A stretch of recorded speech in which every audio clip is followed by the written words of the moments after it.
Welcome back everyone to Gotcha Interact. Today we're going to be talking about Chasca's kit and the possible kind of idea beyond that. Once again, we do want to say with these types of kits, because it's so early, we don't really know for sure if these are going to stay the same. Usually with these types of versions, they are going to change, so keep that in mind. With the bits and pieces we do have, we're going to read through them, show you guys so you guys can read through them as well, follow along, and hopefully kind of give our feedback on what we think could happen, as well as what we think could at least allow this type of character to be used in certain types of teams. And it also leads to kind of almost a different type of thing Rift that we were kind of seeing also with some possible reaction damage changes as well. So anyways, without further ado, let's go ahead and jump into Chasca's kit. So the first thing we're going to be looking at, obviously she's going to be ascending into crit rate, so keep that in mind as you're building her. Usually with her set, probably going to see her in the Obsidian Codex set, which is going to give a lot of crit rate as well. Her ascending into that's going to be very nice. Keeping that in mind, let's go ahead and jump right into past, honestly, the normal attack, because it's pretty basic. So Rift, if you could go ahead and jump right into her skill, which it seems like this is the major part of her damage. Definitely. When you use her skill, you're going to just deal some Anemo damage, but the biggest part is going into her Night Soul Blessing. Looking at her Night Soul Blessing, it's going to continually consume the Night Soul points, and when you have fully depleted your Night Soul points, or you use this skill again, then the Night Soul Blessing state will end. Her Night Soul Blessing has following traits. She's going to mount something called Soul Sniper Ritual Staff, and this is going to increase Chasca's movement speed and interruption resistance. Also, while she's in the state, Chasca will continually consume Night Soul points or Phlogiston and stay airborne. When springing or increasing height, extra Night Soul points or Phlogiston will be consumed. When using normal or charged attacks, which is going to be by the tap for normal or hold for those charged attacks, it's going to switch between using multi-target fire in different ways. Now, looking into that specifically, when you tap, it's doing those normals like I just said. There's really nothing more to it than that. What you really want to be focused on doing, and we'll talk more about this as we talk later on about passives as well, and this is the main playstyle for Chasca. You use the skill here, and you want to actually hold and use charged attacks. So as you hold while in the Night Soul Blessing with Chasca, you're going to enter this aiming mode, and after a certain amount of opponents within a certain range have been locked onto, it's going to fire up to 6 Shadow Hunt shells at those selected opponents based on the amount of time that you charged, right? Now, looking at these Shadow Hunt shells, Vixen, what can you explain about these, and how can this possibly change? Well, talking about that, actually, going back into the tap and the hold version, the tap version is going to be considered normal attack damage, and the hold version is going to be considered charge attack damage with this skill, only when you're in this skill. Now, what that means is the damage multipliers are still based off of the skill's multipliers, so leveling into the skill is going to help you do more damage, not leveling into the normal attack talent. But any external buffs that help normal charge attack damage are going to help these damage modifiers. Looking at the Shadow Hunt shells, it states that it deals Night Soul aligned Anemo damage, which is considered charge attack damage. You can see that there. There initially, all 6 of them are going to be Anemo, but the next part will show us a different stage. The 4th, 5th, and 6th shell in there will undergo elemental conversion based on the elemental types of the other characters in the party. For each Pyro, Hydro, Cryo, or Electro character in the party, one Shadow Hunt shell will be converted into a Shining Shadow Hunt shell of the corresponding elemental type of the character in the party, dealing Night Soul aligned damage corresponding to that elemental type of that specific character in your party. More amazingly new characters are releasing, and that means a higher chance of a certain zombie ruining your lucky streak. Pulling out the card like one of my favorite forgotten characters, Shenhe, make it a little bit easier on yourself and use Loot Bar. With Loot Bar, you can top up your account at a discounted rate compared to the game's store. You actually play other games, Loot Bar can help you elsewhere as well. There are a few reasons to use Loot Bar, the first being that you only need to give your UID and server, which keeps your account completely safe. No emails or passwords needed. Another reason is that they offer 24/7 live chat support that Rift and I have used ourselves. Definitely not after losing a 50-50 at 3 AM. The third reason is that you can see all 5,000 reviews people have left if you're still unsure about making a purchase. The last reason is that you're guaranteed to get your currency within 30 minutes of completing your purchase. Other creators have also used Loot Bar to top up their accounts as well. Check out the link in the description or pinned comment and make the right choice, like this rap being done better than Hu Tao's. Now, back to the video. And the last thing states that the last Shadow Hunt shell loaded into the cylinder is fired first. So keep that in mind. It's not really going to be mattered too much, but it's something to keep in mind as well. Now, Rift, a little bit beyond the skill, even though this is the major part of her kit, and we're seeing this cool thing of elemental conversion, what about the burst? Because it also has a little bit of an interesting taste as well. Yeah, it definitely does. Looking at the burst specifically, it's just going to deal some Anemo damage, and then afterward, it's going to deal 6 extra types of damage called Soul Reaper shells, which are going to attack nearby opponents. So you're going to deal Night Soul aligned Anemo damage with those Soul Reaper shells, and then for each Pyro, Hydro, Cryo, or Electro character in the party, 2 of each of those shells will undergo elemental conversion to become Radiant Soul Reaper shells. So it's very similar to the skill. It's kind of tying along with that same idea. If you have 3 different types of the core 4 elements, let's say you have Farina, Fischl, and Xiangling, just for sake of having 3 different elements, then out of those 6 shells, 2 of them will be Hydro, 2 of them will be Electro, and 2 will be Pyro. So that's just something kind of cool to deal, kind of just a mix of different damage types. I feel like Chasca, with all of this in mind, is just seeming like the ultimate soup team kind of DPS, because you're just going to be seeing all kinds of colors on your screen when you know using her, and I feel like that adds an element of fun factor to her that I can't wait to see. I think also alongside of that, and I kind of hinted at this earlier, was the idea of the possible changes to where that we're going to see with damage numbers in the reactions. So overload, superconduct, stuff like that. There are certain elements electrocharged are going to be doing more damage. And so seeing these teammates do a little bit more damage based off of that, the base multipliers of those reactions are going to do more damage.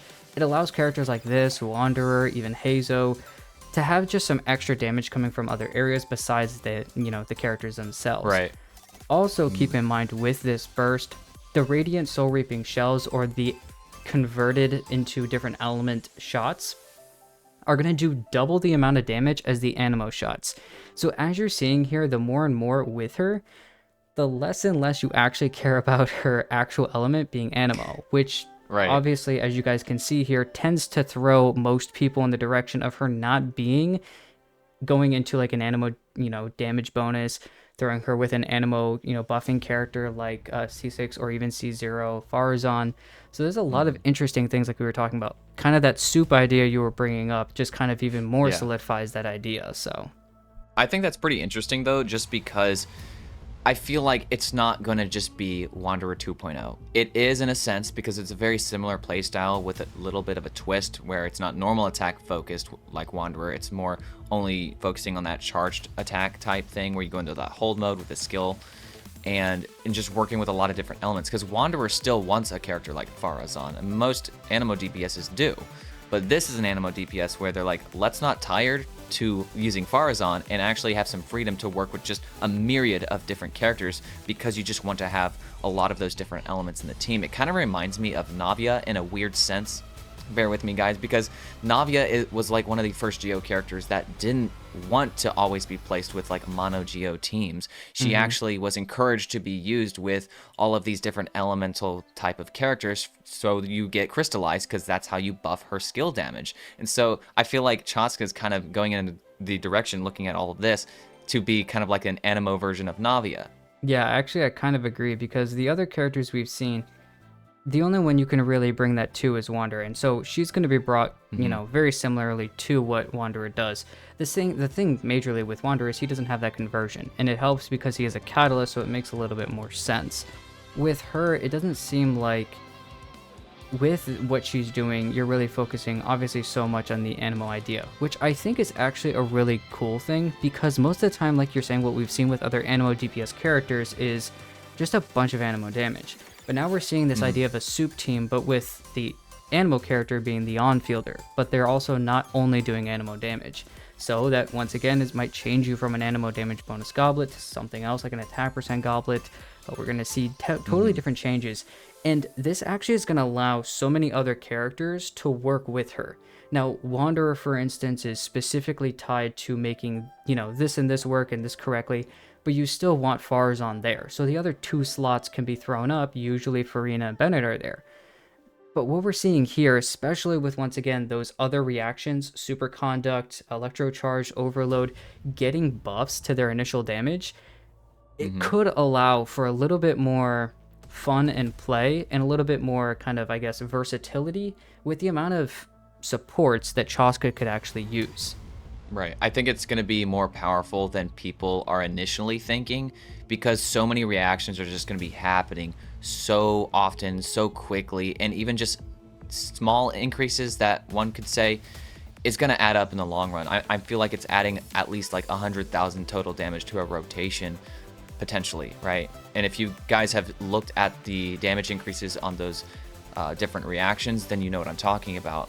I could be wrong, but who knows? Anyways, I'm kind of curious, Vixen. Let's look at the passives for Chasca and see how this might change things up. Looking at her first passive called Bullet Trick, this just states that when the elemental skill Spirit Range Shadow Hunt's multi-target fire is used, so basically you can use the tap or the hold and it will proc this, but of course, as we've already talked about throughout this video, the main way you want to play Chasca is using that hold version of her Night Soul state. So if the party has 1, 2, or 3 types of Pyro, Hydro, Cryo, Electro characters, then there's going to be a 33%, 67, and 100% chance respectively to trigger what is called Spirit Binding Conversion, causing the third Shadowhunt shell loaded into the cylinder to be converted into a shining Shadowhunt shell of the corresponding elemental type. Now this is very interesting because if you remember when we talked about the skill, the 4th, 5th, and 6th Shadowhunt shells get converted to different elements based on what you have in the team. So let's once again go back to Farina official Xiangling. You've got your Hydro, you've got your Electro, and your Pyro, let's just say. Now we also, if you remember, talked about how that 6th shell is actually going to be loaded first. So I'm guessing, and Vixen, you can correct me if I'm wrong here, but you're actually going to shoot 1 elemental conversion shell, then like 2 non-converted, right? Because that's 2 and 3, and then, or well, technically 3, and then 5 and 6 are going to be converted because the 6th one was first. But with this talent, it's actually making that 3rd Shadowhunt shell, which is now the 4th because the 6th one's coming first, to actually be an element. So whatever the case may be, 4 of the 6 are going to be elementally converted to a different type of damage. And that's the interesting thing about this, is that honestly, from what I've personally seen and everything that's been going on with her, everything kind of gets fired all at once. You don't have, I want to kind of make sure you guys understand this. It's not almost a one shot. You don't have 6 times that you have to hold or press. All 6 are going to be shot at the same time, kind of just like a huge shotgun hit, from at least from what I've seen. And what that means then is that all these hits are coming out. Now, like you're saying though, the first shot is still going to be happening first. They're just going to be happening in rapid succession. So it's not like you have to do a charge attack and then the 6th bullet comes in, and then you have to do another charge and that's going to happen the next bullet. Each one is kind of basically all at once. It's just changing how they're kind of ordered, which if you want to make sure that each character is in the right place, if you want to make sure you're doing a vaporize with her, or you want to do, you know, forward vaporize, or if you want to do a melt a certain way, you can move how your characters are positioned to make sure that they, you know, you have the right element first to apply, and then the second element to kind of then vape or melt in a higher damage multiplier. Yeah, that's a very interesting thing to think about. So I guess from what all you were saying right there, it's gonna feel like using Navia's skill versus using Neuvillette charged attack, because it's more quick. It's not like you're going into this animation for hold and it's like taking a long time, like several seconds. It's all just kind of barraging on the enemy, if I'm right. Right. Yeah, okay, gotcha. And then looking at her second passive, this just states that when a nearby party member triggers a Night Soul burst, Chasca will fire a burning Shadowhunt shot at a nearby opponent, dealing Night Soul aligned Anemo damage equal to 150% of the Shadowhunt shell damage from her elemental skill. If the party has, once again, one of the 4 core elements characters, the burning Shadowhunt shot will be converted to deal Night Soul aligned elemental damage of the corresponding elemental type, equivalent to 150% of the damage dealt by the Shining Shadowhunt shells from the skill. So once again, just kind of adding an extra touch of damage is all I'm really seeing in this one. And the damage done this way is considered charge attack damage, as we also see in the skill. So unless I'm missing something here, Vixen, what else comes to your mind about this specific passive talent? I think overall, when looking at it, it's just, once again, the whole idea is allowed for more and more reaction types. And especially with, once again, I think the whole reason they're doing this elemental, reaction type buff for damage is possibly because other characters might come out in the future that are going to help with these types of reactions. But I also think that the first one that's going to come out here kind of swinging is going to be Chasca. So I think overall, when looking at everything, this is just going to allow for more application. And so keeping that in mind, it's going to allow for more reactions, which is going to allow for obviously more consistent damage. So over time, you're seeing just more and more application. You're not seeing and it's also an extra damage hit. So overall, I think the passives allow for more application and more damage, but we're not seeing the normal Anemo thing where you increase a stat, either it be, Anemo damage, or you give a buff like Wanderer, where you kind of, depending on what element you swirl, you get blah blah blah buff. But it's not a stat buff that we're getting here. It's a totally different idea. She's banking heavily on her multipliers with her actual damage hits, but she's also banking on her teammates to bring their elements to the table and kind of use them in that way, rather than use them to heavily buff her. Now, not to say that Farina and other characters, Bennett and whatnot, are not gonna buff her. I just mean to say initially she's not using them to kind of in her kit get these huge buffs. Kind of, for instance, like Wanderer, if you have a Pyro character there and you swirl Pyro, you get an attack buff. That's kind of the idea, at least I see it specifically with her. Yeah, and that's one thing I just like a lot about the nature of how she seems to work, is that she's just so flexible. And not that Wanderer is any less flexible. He's definitely very flexible just because of how he works. I just like how they are able to pull it off where it's still different. There's still a uniqueness to this character that still, just performs and has a different play style than another kind of similar character, that being Wanderer. And isn't even stuck to Farazan either. That's a nice exactly. Because like Wanderer and Hazo, you could even argue the same thing. It's like, well, they kind of have a similar play style if you use them. It's like, well, sort of. I mean, Hazo's weaving in some skills, but other than that, it really is just some normals and charged attacks, and he's Anemo, so it feels kind of similar, like a 4-star version of Wanderer. But there still are the differences. The thing is, they both want Farazan, and like you're saying, Chasca here actually doesn't want Farazan. Now, I still kind of am curious to know if there will be some Anemo damage versions of a Chasca. I'm sure people are going to still try to make that work, or just out of curiosity kind of thing. Like, let's still throw Farazan in here, my C4 gene. What can we still make Chasca do in terms of just mono Anemo damage? But her kit points so heavily towards doing kind of a soup team that I'm obviously guessing that that's going to be her preferred and most desired team. And as far as ceiling for damage, is probably going to just heavily outdo doing some like Anemo damage focus. So it makes me think that, like you mentioned earlier, attack percent is actually going to be better on the Goblet than doing a specific damage bonus. But I did want to ask you this, Vixen. What are your thoughts on doing a mono team, a mono element, whether that's Hydro or Pyro for Chasca? Because then Chasca is only ever dealing that Anemo damage. The 4 out of the 6 shells would either all be Hydro if you're doing mono Hydro characters, Pyro, etc. Never mind also in that is the charge attack, but also the burst is then going to be, if all 3 characters are also Pyro, then the 6 shots that you're getting in the burst are now also Pyro. So yeah, Right. If you are using, let's say, Mawika in the future, you're using Bennett, and let's throw in Xiangling from your thing earlier, we're seeing here that it's an immediate change to, once again, how the character is going to work. It's a totally different vibe. So going into a Pyro damage bonus Goblet might actually work. At the same time, until we see some testing and some kind of interesting things, and we honestly may not even know necessarily that answer until we get to play her ourselves, that at that point in time, we're not going to be able to figure it out. But I will think that maybe using a damage bonus, if the character is like that, could be extremely useful with a specific damage bonus Goblet. And then in a team like that, since we're on that kind of train of thought, would someone want to use something like a 4-piece Viridescent just because it's increasing the damage of Xiangling, the damage of Mavwika, who's probably going to have a lot of damage in her kit, right? I feel like there's just different ways you can go about it. Now, is that the way you want to go? Probably not, just because Chasca is designed to be a damage-dealing character, and she could drop off pretty heavily if you're changing the sets up like that. But at the same time, that is something that sounds kind of cool, kind of unique. I know people like to do Hazo like that instead of just building him for 2-piece Anemo, 2-piece attack, or whatever. A lot of people actually like to just do 4-piece Viridescent because he's just ends up buffing all of those off-fielders since he's swirling all the time with them. So there's just a lot to think about with Chasca at the end of the day. She's such a flexible unit just because of all of this flexibility with using different elements. I'm just so excited to see the amount of different teams that she can work really well in. I think that's going to be her best thing so far, is seeing where she can work and maybe just see that what people can maybe try to push the bounds that maybe we don't even think of as well.